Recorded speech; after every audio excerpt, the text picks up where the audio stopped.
Hey everyone, welcome back. So in this video, we shall study the Poisson random variable. So random variable x has a Poisson distribution if its PMF looks like this: e raised to minus lambda, lambda raised to x by x factorial. X can take values 0, 1, 2 up to infinity, so all integer values or non-negative integer values. And this lambda is a constant here. It's some number. It is greater than 0, okay? So the first step, of course, is to verify that this is a PMF. So you see that this constant E appears here. So we shall be using many properties of E in this particular video. So let's see. To verify that it's a PMF, you can verify that these numbers are not going to take negative values, right?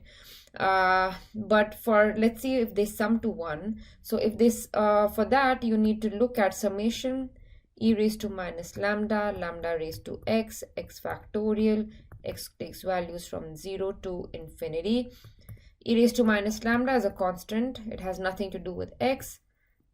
X raised to lambda, x factorial, x goes from 0 to infinity. This term, some of you might already be familiar with this. This is e raised to lambda, okay? So if you do a quick Google search on this number e, okay, so let me see. So this is just a Wikipedia page, and you can see that it says here, okay, this is, so you can see that exp of x has this form. So in our case, we just have lambda instead of x. So therefore, this entire summation is e raised to lambda.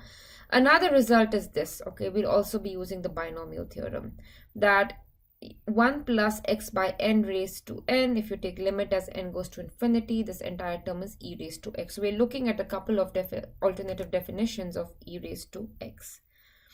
Now let's go back. So we know that this entire term is, so we get e raised, so this is e raised to x, so e raised to minus x times e raised to x, which is 1.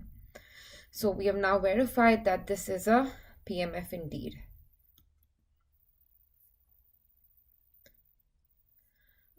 So next we need to look at the mean and the variance. So you can see in this result here that the expected value is lambda and the variance is also lambda. So this is a particular characteristic of Poisson distribution, that its mean and variance are the same.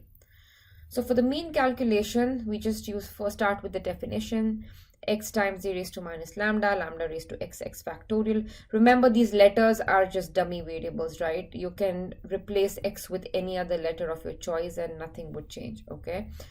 So this e raised to minus lambda is a constant, so that comes out.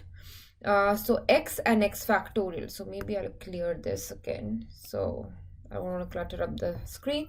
So x divided by x factorial, right? So it's x upon x times x minus 1 factorial. This cancels. So we have this x minus 1 factorial in the denominator. So this lambda raised to x can be written as lambda raised to x is x minus, let's see, x minus 1 plus 1, which is lambda raised to x minus 1 times lambda. And so this lambda we pull outside to get this. And now, so the range of x is from 0 to infinity. For x is equal to 0, this whole term is 0. So we might as well start our summation from 1.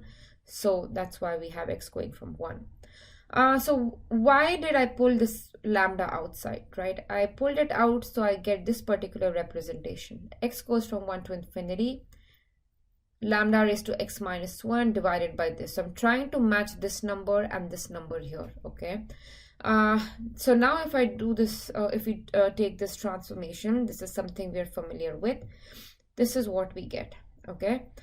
And now, if you remember the formula or the definition of e raised to x, you'll recognize that this is just e raised to x.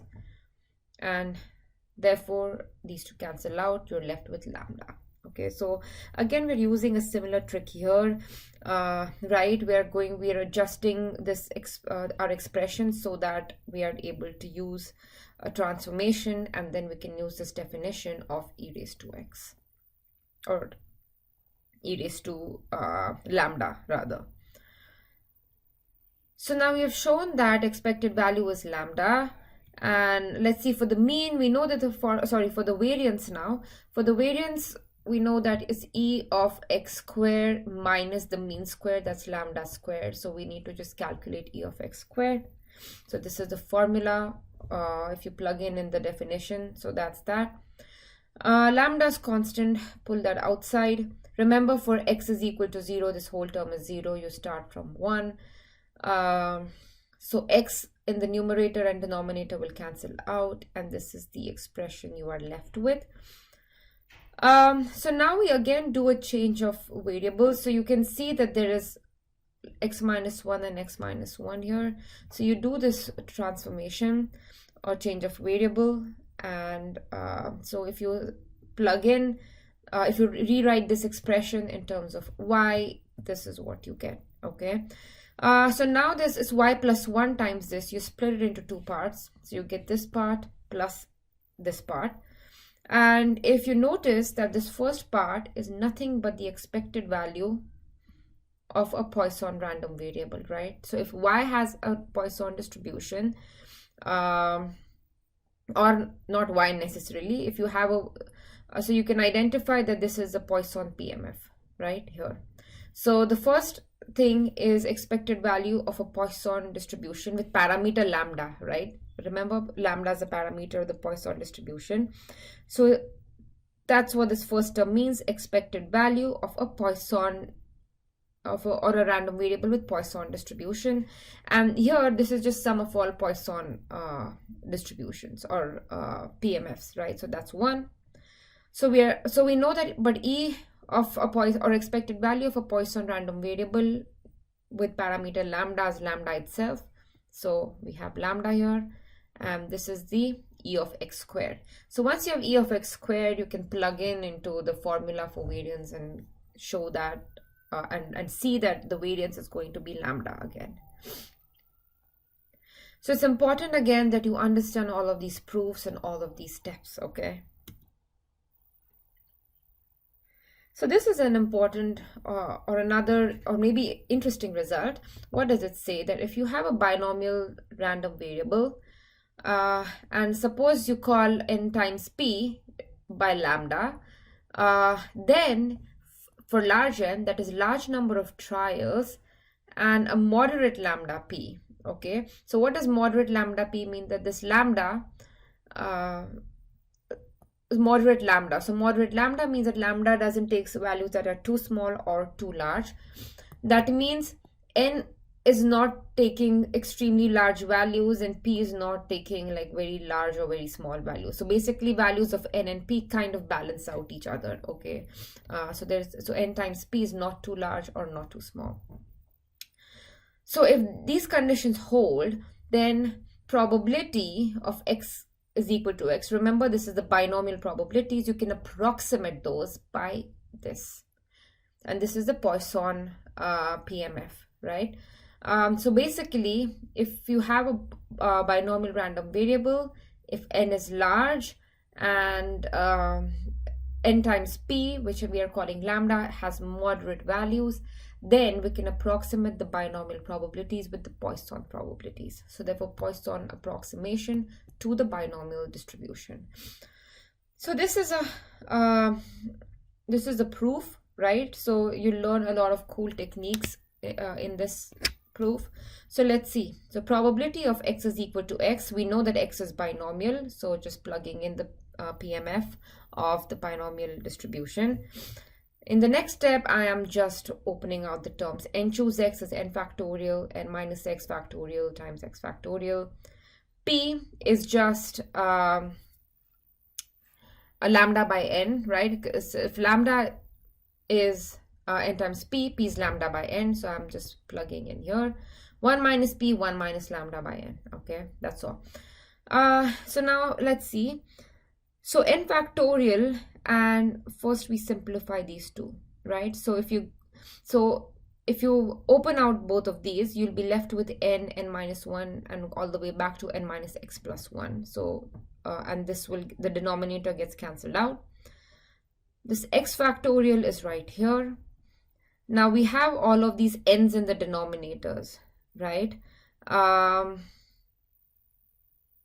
So let's see. So I have this n in the denominator here, right? So it's n raised to x. So I have that term here.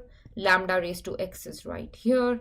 And I can rewrite this as 1 minus lambda divided by n raised to, so it's n minus x, right? So 1 minus lambda by n raised to n divided by 1 minus lambda by n raised to x. So I am only rewriting terms here, okay? So and you'll see why. There is a certain reason behind the way we are rewriting these terms. So now we have this assumption that n is large. So by what I mean by n is large, that n converges or n diverges or limit of n goes to infinity. So if you look at this particular term, right, 1 minus lambda by n raised to n, limit of this term is e raised to minus lambda. So if you go back to the Wikipedia page, you'll see that. So this term here, maybe I will mark it out in a different color perhaps. So this term in green, we know that is e raised to minus lambda, okay? Now for all of, then next we evaluate this particular term, right? And I'm saying that because n is large, this term here can be approximated by 1. So let's see why that is, okay? So I'll just quickly walk you through the idea. Let's see if this is, yeah, this works.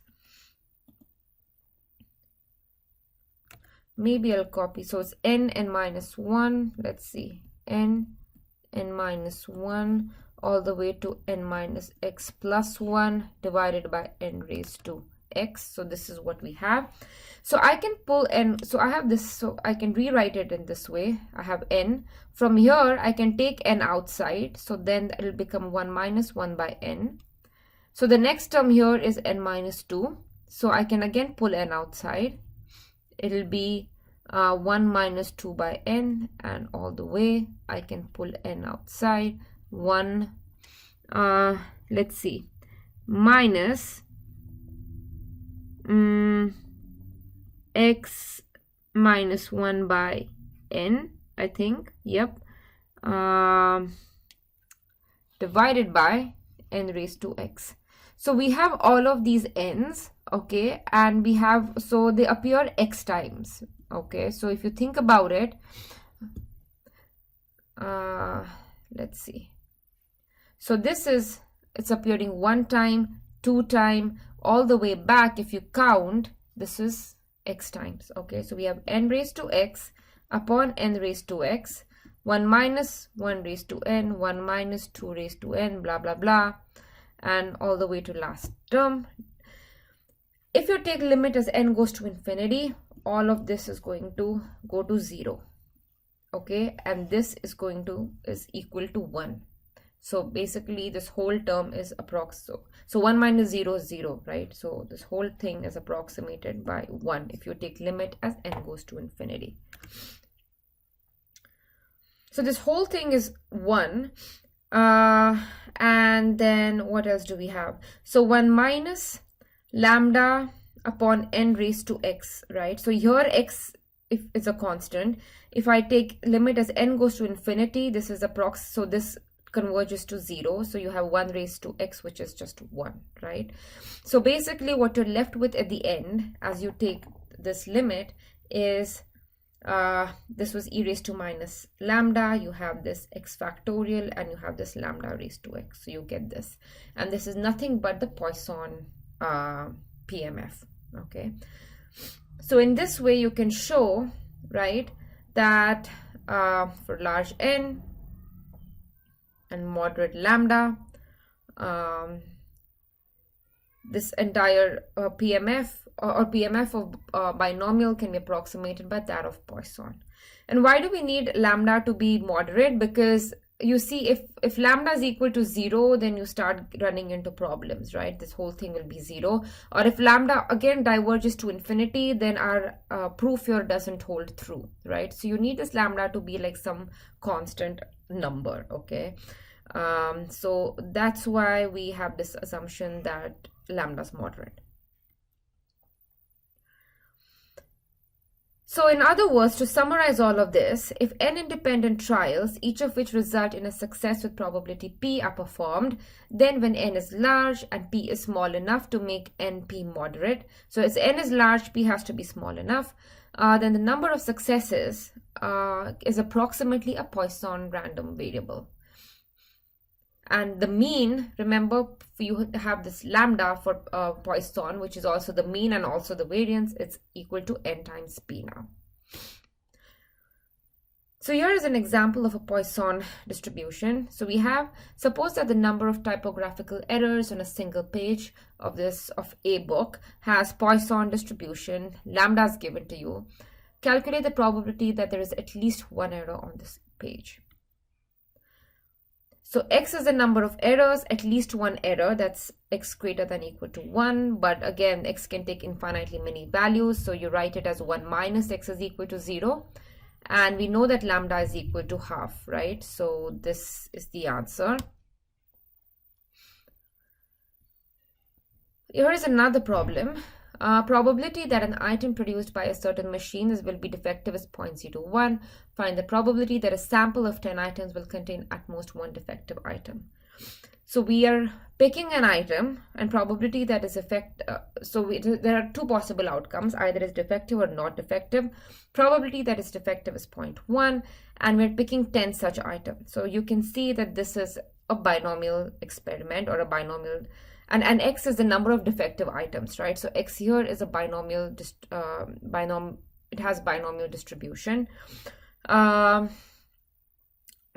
the question says use both the exact and the approximate distribution. Okay, so obviously 10 is a given number, and I mean, it's relatively speaking, we don't know if 10 is large or large enough. Remember the theorem that n was large and n times p was moderate. So let's see how the approximation works out here. Find the probability that the sample of 10 items will contain at most one defective items. So that is basically x is equal to 0 or x is equal to 1, and x has this binomial distribution. So this is using the exact distribution, right? So the question asks you to find the exact and the approximate. So the exact is the original distribution, which is the binomial one, and these are the numbers you get. And now the approximate distribution is Poisson with lambda given by n times p, which is 1. And now if you calculate probability of x0 and x1 using the Poisson PMF, you get this, which is 0.7358. This is the correct answer up here, or the exact one, and this is the approximate one. Now maybe if n is larger, these numbers will get closer to each other, but this is not too bad, right? I mean,